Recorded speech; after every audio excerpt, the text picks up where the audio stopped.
Warm welcome everyone on this cloudy, cold Monday afternoon. My name is Darek and I'm making the candles.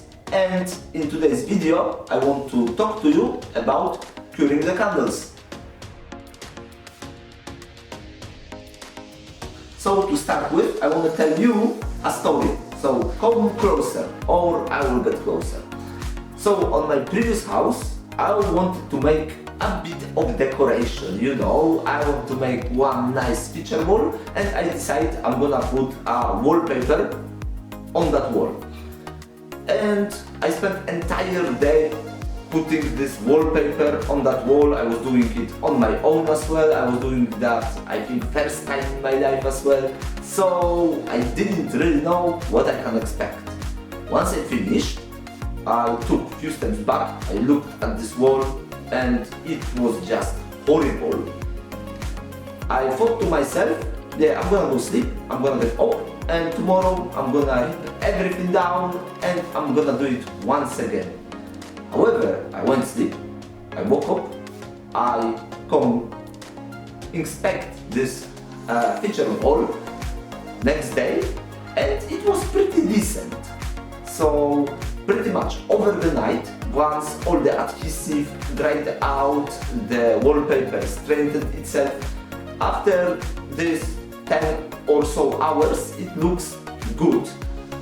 And what I want to say by this story is that for our process to give us desired result, very often we just need to wait. And as a candle makers, at least I hate waiting. I'm gonna put my candle and I want to burn it right away to see, you know, how it performs. However, the curing is like the final piece of this puzzle.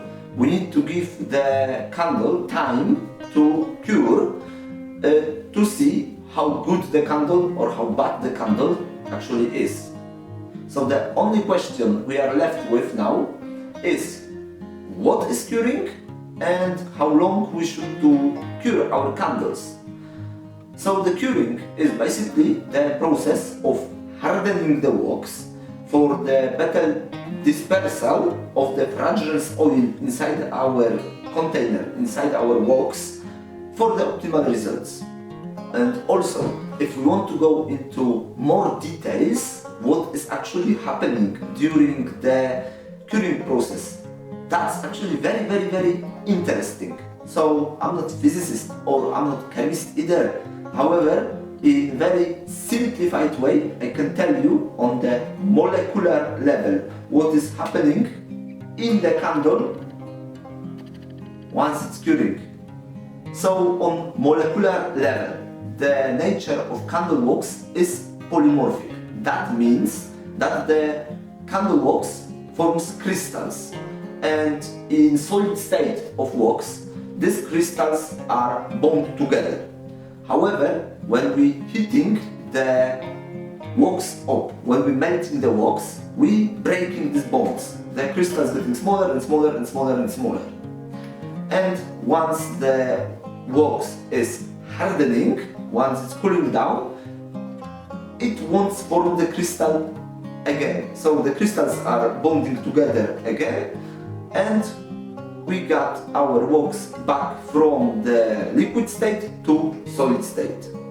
And what is happening with fragrance oil then? Yeah, because we taking our pouring pot, we melting some wax inside, so we breaking the crystals, we adding the fragrance oil, we stirring it, and then we putting it into containers and we letting it cool down, and it seems solid.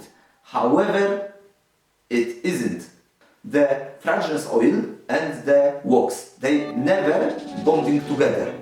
Actually, what is happening, the wax crystals are forming and the fragrance oil is getting trapped between them. And curing time allow the fragrance oil to equally disperse throughout the candle.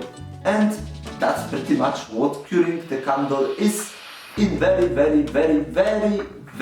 simplified way.